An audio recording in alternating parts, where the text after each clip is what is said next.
کچھ لوگ خود پسندی کا شکار ہو جاتے ہیں، میں سونا بڑا ہوں، میرا رنگ بڑا گورا ہے، یہ ڈھل جاتی ہیں جوانیاں، ختم ہو جاتے ہیں مسئلے، یہ خدا معاف کرے تو چند لمحوں چند مہینوں کی بیماریاں چھین کے لے جاتی ہیں وجود کی طاقتیں۔ یہ کبھی ان سونے جوانوں کو دیکھو جن کا قد کاٹ بڑا عروج پہ تھا اور چیزیں بڑی اعلیٰ تھیں، لیکن جب وہ بیمار ہوئے تو ان کی حالت یہ ہو گئی کہ اب پوچھنے والا کوئی نہیں، اب کوئی شخص نہیں جو ان کو پانی کا گلاس بھی دے سکے، اب کوئی نہیں جو ان کے قریب بھی جا سکے، اب کوئی شخص ایسا نہیں۔ ان کو دیکھ کے محسوس ہوتا ہے کہ یہ ڈھانچہ ہے، ان کے پاس گوشت موجود ہے ہی نہیں۔ میرے رسول پاک صلی اللہ تعالیٰ علیہ وسلم نے نا ہماری تربیت فرمائی، کسی جگہ بھی حسن ہو دولت ہو، اچھا پھر یہی معاملہ دولت کا ہے، دولت محنت سے نہیں ملتی، خدا کے فضل سے ملتی ہے۔ بڑے بڑے سمجھدار لوگ رہ جاتے ہیں۔ حضرت میاں صاحب نے کہا تھا، میں بیوقوفاں دے نوکر ویکھے دانش مند سیانے۔ یہ خدا کے فضل سے پیسہ ملتا ہے۔ اب لوگ سمجھتے ہیں میری بڑی عقل ہے، میں بڑا تیز ہوں، میں نے بڑے پیسے کما لیے۔ کچھ لوگ پھر انہیں حقیر لگنے لگتے ہیں، معاذ اللہ۔ وہ کہتے ہیں دیکھو کپڑے کس طرح کے پہن کے آ گیا ہے۔ آپ یقین کریں ایسے لوگ دیکھیں جو لوگوں کے کپڑے دیکھ کے، جو لوگوں کا حلیہ دیکھ کے، لوگوں کا لباس دیکھ کے ان پر تنقید کرتے ہیں۔ یہ کمال ہے میرے کریم کا کہ حضور کے کبھی ایک سائیڈ پہ بلال حبشی بیٹھے ہوتے تھے، اور کبھی صہیب رومی بیٹھے ہوتے تھے، اور کبھی عمار بن یاسر بیٹھے ہوتے تھے۔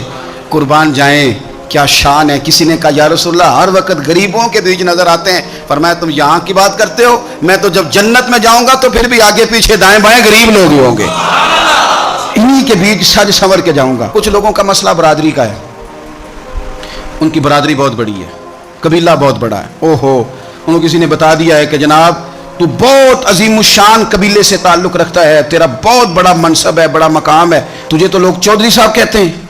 کل بھی میں نے دیکھا ہے 15-20 لوگ کہہ رہے تھے کہ تیرا قبیلہ بہت بڑا ہے، بہت بڑی تیری برادری ہے۔ فتح مکہ ہوا تو امام غزالی رحمۃ اللہ تعالیٰ علیہ فرماتے ہیں کہ نبی پاک صلی اللہ علیہ وسلم نے نا سیدنا بلال حبشی کو کعبے کی چھت پہ کھڑا کیا۔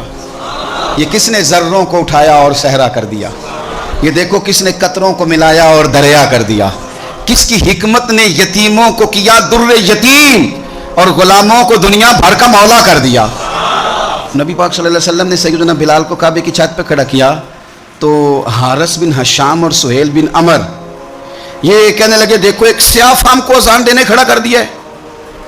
ان کا خیال تھا کہ قریشیوں میں سے، ہاشمیوں میں سے، اہل مکہ میں سے کوئی کھڑا ہو، ایک سیاہ فام حبشی کعبے کی چھت پہ چڑھا دیا۔ یہ خود پسندی ہے نا کہ ہم فلاں بن فلاں بن فلاں ہوتے ہیں، فلاں کو کھڑا کر دیا ہے۔ اللہ تعالیٰ نے آیت نازل کر دی، فرمایا ان اکرمکم عند اللہ اتقاکم، فرمایا اللہ کی نظر میں معزز وہ ہے جو زیادہ پرہیزگار ہے، جو تقوی میں زیادہ ہے۔ میرے نبی پاک صلی اللہ تعالیٰ علیہ وسلم سے پوچھا تھا صحابہ نے، یا رسول اللہ صلی اللہ تعالیٰ علیہ وسلم لوگوں میں معزز کون ہوتا ہے؟ مال والا، دولت والا، منصب والا، برادری والا، قبیلے والا، یا جس کے پیچھے لوگ زیادہ چلتے ہوں؟ یا رسول اللہ لوگوں میں معزز کون ہوتا ہے، اعزاز والا، عزت والا بندہ کون ہے؟ تو نبی پاک علیہ السلام نے فرمایا جو اپنی موت کو کثرت سے یاد کرے اور اپنی آخرت کی تیاری کرے وہ معزز آدمی، وہ بندہ اعزاز والا ہے۔